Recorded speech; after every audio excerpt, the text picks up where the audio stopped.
Assalamualaikum warahmatullahi wabarakatuh. Salam sejahtera bagi kita untuk semua. Perkenalkan, nama saya Martin Ojak Parutan Sinurat, jurusan Sistem Informasi. Kali ini saya akan membahas mengenai konsep perpajakan di Indonesia dan solusi terhadap masalah perpajakan di Indonesia.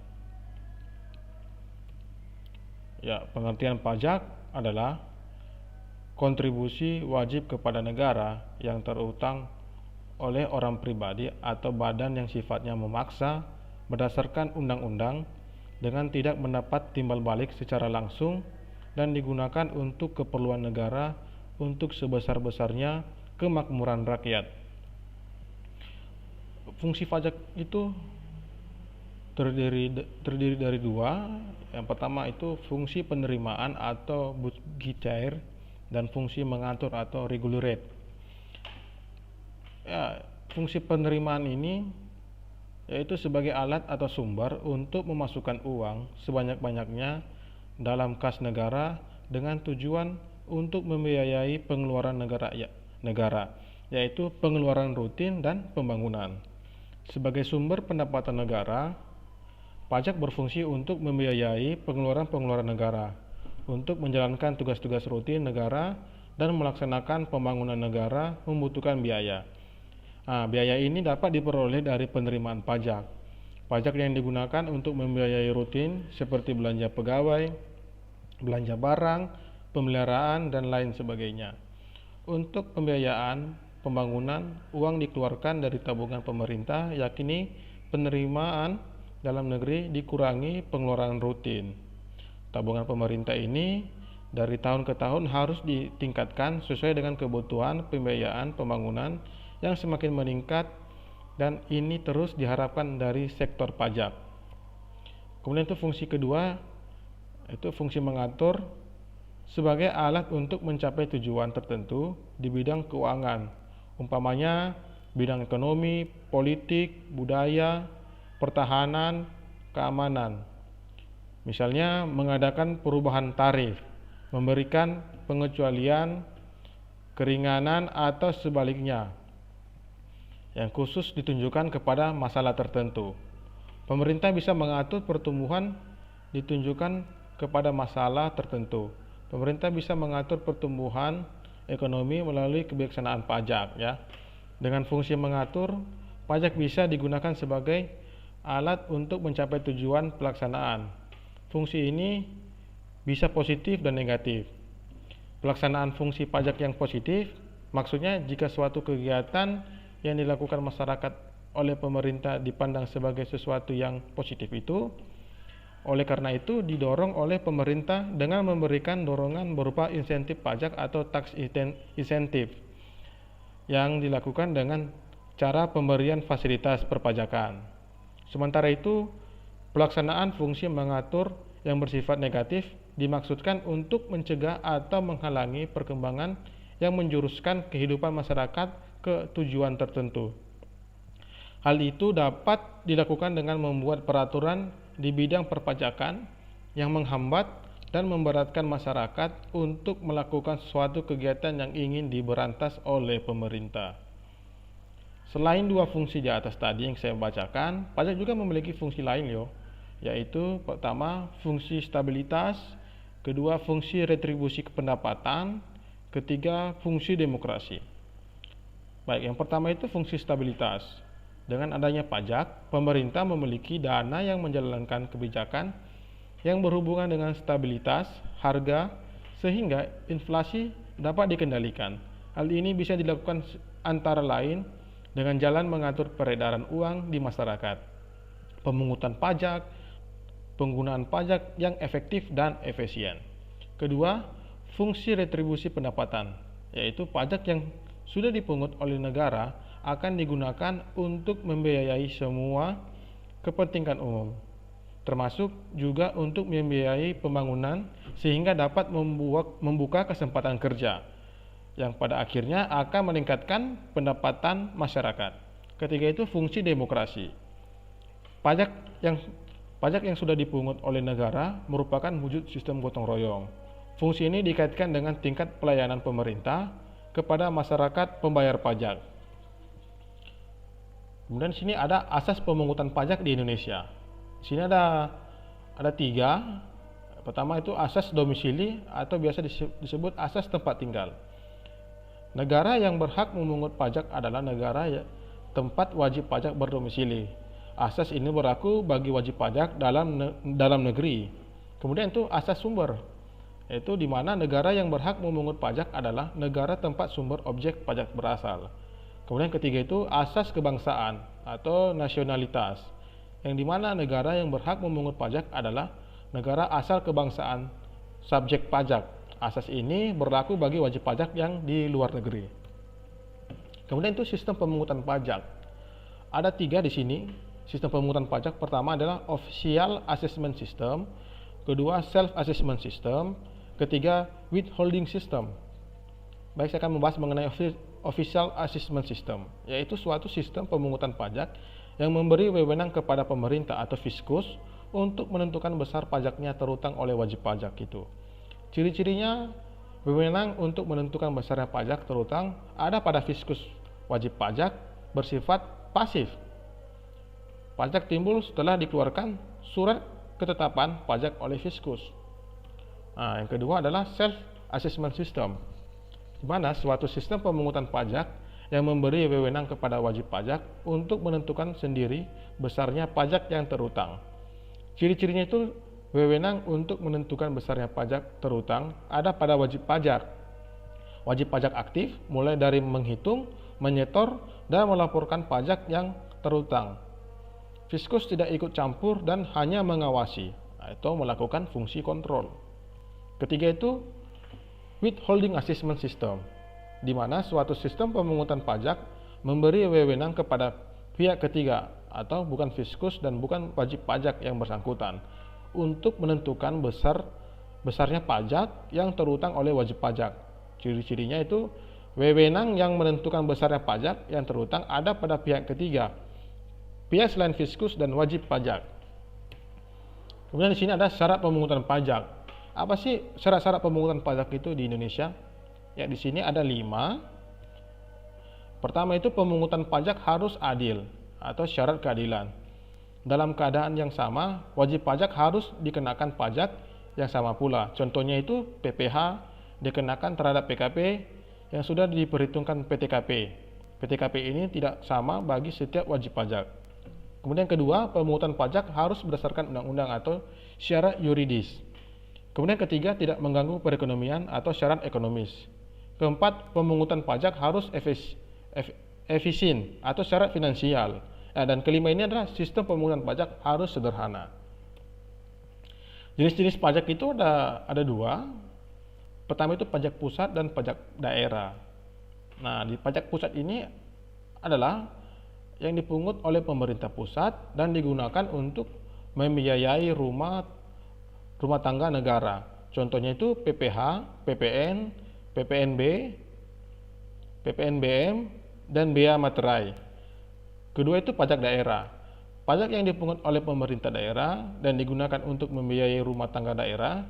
Pajak daerah terdiri atas pajak provinsi dan pajak kabupaten atau kota. Contohnya itu pajak hotel dan restoran, pajak hiburan, pajak reklame, dan pajak penerangan jalan.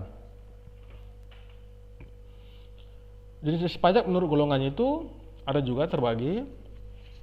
Pertama itu pajak langsung dan kedua pajak tidak langsung. Apa sih pajak langsung itu?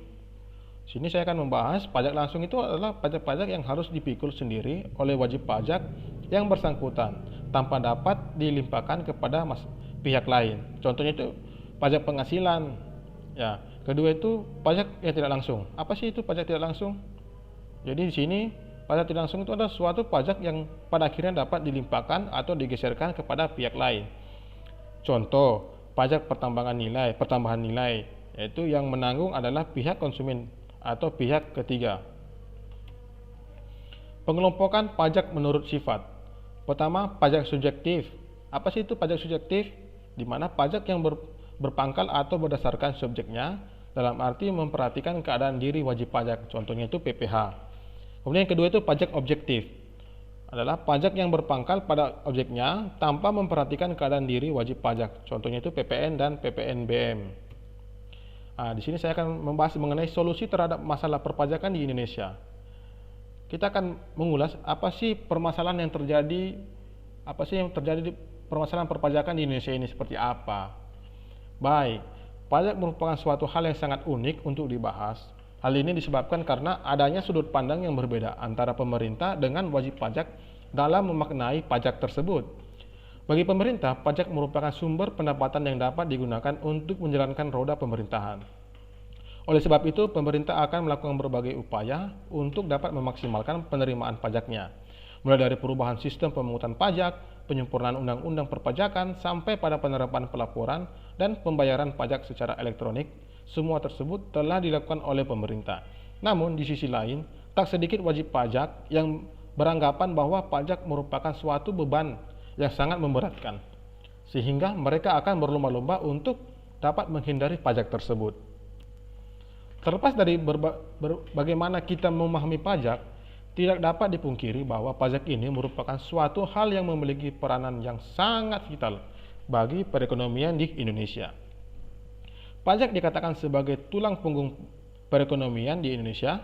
Hal ini disebabkan karena pajak merupakan sumber pendapatan terbesar bagi negara Indonesia. Tanpa adanya pajak, negara akan kekurangan modal untuk dapat melaksanakan kegiatan pemerintahannya. Tanpa adanya pajak pula, negara akan sulit untuk dapat melakukan pembangunan seperti saat ini ya. Oleh sebab itu, keberadaan pajak sebagai bensin mesin negara merupakan hal yang tidak dapat dipungkiri lagi.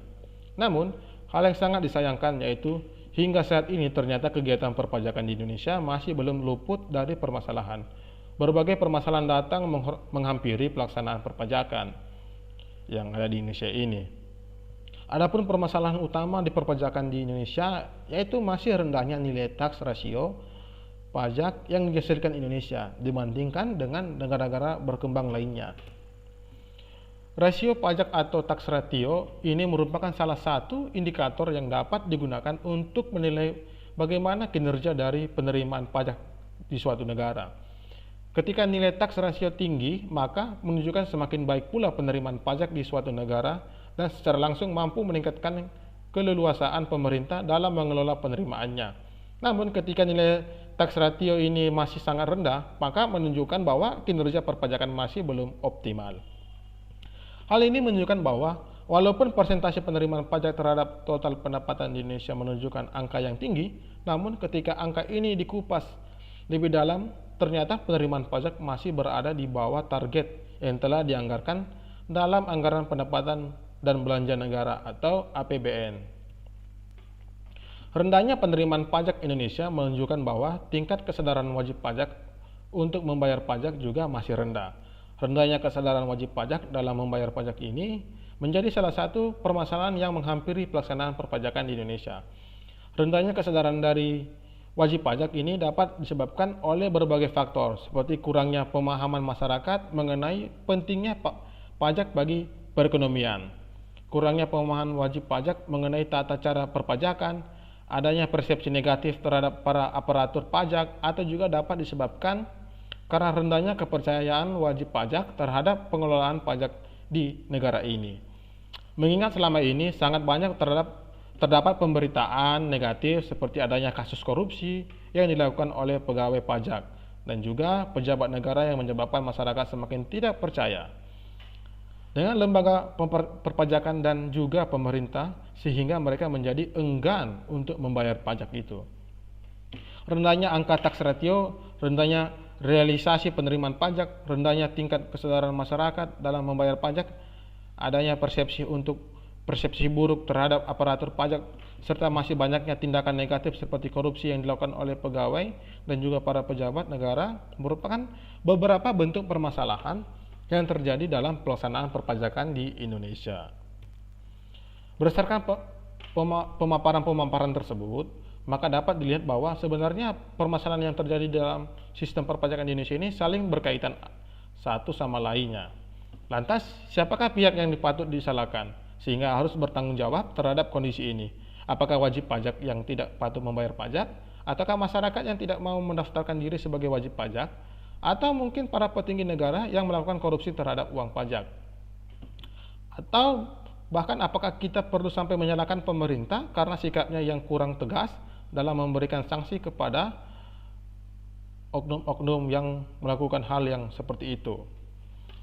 Jika kita hanya fokus terhadap pertanyaan-pertanyaan tersebut, maka pihak hanya akan saling menyalahkan sehingga tidaklah ada jalan keluar yang tepat yang dapat diambil. Tindakan untuk mencapai pihak yang pantas dipersalahkan dalam kondisi ini bukanlah suatu tindakan yang tepat untuk dilakukan.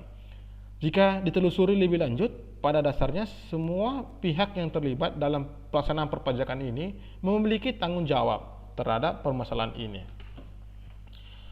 Hal yang dapat dilakukan saat ini sebagai upaya untuk mengatasi permasalahan yang terjadi yaitu dengan cara meningkatkan kesadaran masing-masing pihak terhadap kewajiban serta tanggung jawabnya dalam melaksanakan perpajakan. Sebagai wajib pajak, kita harus selalu menjalankan kewajiban membayar pajak, terlepas dari bagaimana kondisi aparatur pajak dan juga pemerintah, mengingat membayar pajak merupakan suatu kewajiban yang senantiasa harus ditanggung bagi wajib pajak sebagai suatu warga negara. Sebagai aparatur pajak juga diharapkan dapat meningkatkan kesadarannya mengenai tanggung jawabnya untuk dapat memberikan pelayanan yang maksimal bagi wajib pajak. Karena selama ini banyak terdapat kasus aparatur pajak yang tidak ramah serta memiliki pelayanan yang kurang maksimal sehingga membuat wajib pajak enggan untuk membayarkan pajaknya. Bagi para pejabat negara yang diberikan kepercayaan untuk mengelola dana pajak juga sangat diharapkan agar benar-benar memanfaatkan kepercayaannya yang telah diberikan kepadanya dengan baik dan bertanggung jawab sehingga tidak ada lagi kasus-kasus korupsi dan pajak yang terjadi di negara ini yang secara tidak langsung mampu melemahkan kepercayaan masyarakat itu. Pemerintah juga sangat diharapkan untuk dapat memberikan sanksi yang tegas kepada pihak-pihak yang terlibat dalam penyalahgunaan uang pajak tersebut. Tujuannya adalah untuk dapat mengembalikan kepercayaan wajib pajak terhadap pengelolaan dana pajak. Dengan adanya kesadaran serta kerjasama yang maksimal dari semua pihak yang terlibat, maka permasalahan perpajakan yang terjadi di Indonesia secara cepat akan dapat segera teratasi. Ya, demikianlah tanggapan saya mengenai konsep perpajakan di Indonesia dan solusi terhadap masalah perpajakan di Indonesia. Terima kasih atas presentasi ini. Selamat menonton.